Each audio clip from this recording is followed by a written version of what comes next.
Okay, so let's say it's been determined that your child has ADHD and you've already tried one or two different stimulants and the trials went sideways. After taking a stimulant, your child became irritable, anxious, or felt sick to his stomach. Then you might feel scared, tired, or frustrated and ready to throw in the towel with this whole medication business. And I don't blame you. There is the option to ditch medication altogether and just see what happens. In very mild cases of ADHD, this could possibly work for a while with the right behavioral interventions. However, for most children with ADHD, taking a medication to treat symptoms is clearly beneficial, but it's a matter of finding the right fit medication. So I'm Dr. K with Mental Health Plain Speak. I'm a general and child and adolescent psychiatrist based in the Southeast, and I'm creating brief videos to provide education about mental health and mental illness. And today the focus is on non-stimulant medications for ADHD. Now, as I mentioned in previous talks, finding the right fit medication for psychiatric or behavioral disorders can be a bit like trying on shoes. It's a matter of being patient with the process. Stimulant medications are considered first-line treatments because of their effectiveness and safety profile when dosed appropriately. However, if your child has tried different formulations of stimulant treatments and the trials all went sideways, or if stimulant treatments are not an option because of other medical conditions, then there are a few non-stimulant options. Among these options are guanfacine and clonidine, which are considered second-line treatments for ADHD. Now, these medications were originally devised for the treatment of high blood pressure, but it was later found that they can also help treat symptoms of ADHD.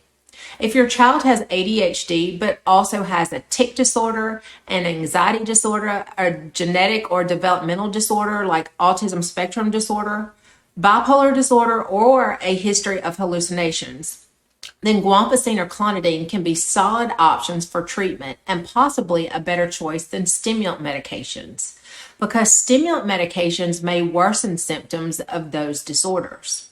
Both of these medications work in the front part of the brain to increase norepinephrine signaling. Remember from the previous talks that ADHD seems to result in part from lack of availability of two important chemical messengers called norepinephrine and dopamine. We also discussed that ADHD affects the frontal lobes of the brain.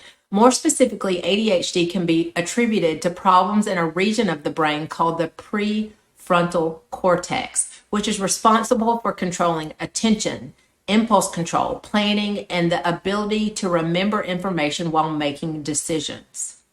Guanfacine and clonidine work by increasing the availability of norepinephrine in the prefrontal cortex, thus helping treat core symptoms of ADHD.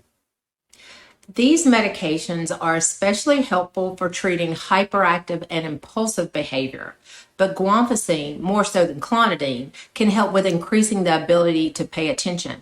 Do know that these medications do not work at all as quickly as stimulants. To see clear and sustained efficacy, it may take anywhere from a week to a month at the target dose.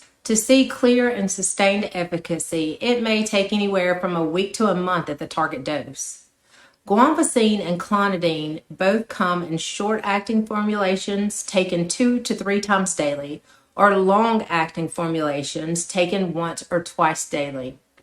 The extended-release version of guanfacine is called Intuniv, and the extended-release version of clonidine is called Capvade. Your provider can help you to determine which of these formulations would be best for your child.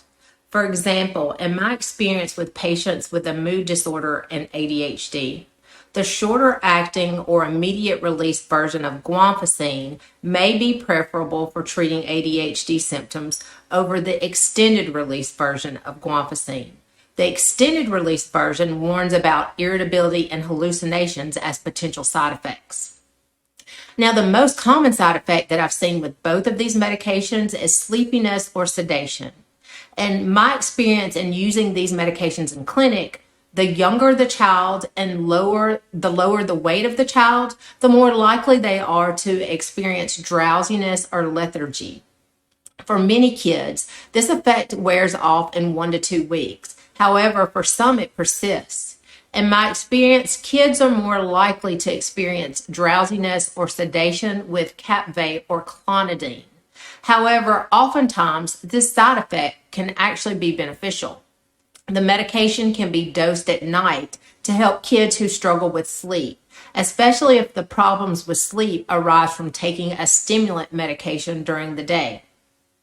I do want you to be aware that these medications can be prescribed in addition to stimulants because they can work really well together or synergistically to treat ADHD, and lower doses of both the stimulant and the non-stimulant can be used when they are combined together for treatment. Now to shift gears, I want to talk about third-line agents for the treatment of ADHD.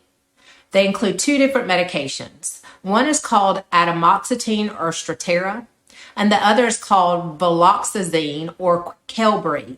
These are considered third-line agents because they do not have the same efficacy as stimulant medications or guanfacine and clonidine. However, they can still be a solid treatment option for those kids with ADHD who did not tolerate the first or second line medications. In my clinical experience, I found atomoxetine or Strattera useful in younger kids with developmental disorders like autism spectrum disorder who also had ADHD, but who would be more likely to be prone to side effects with first or second line agents. These medications also work to increase the availability of norepinephrine and possibly dopamine in the prefrontal cortex.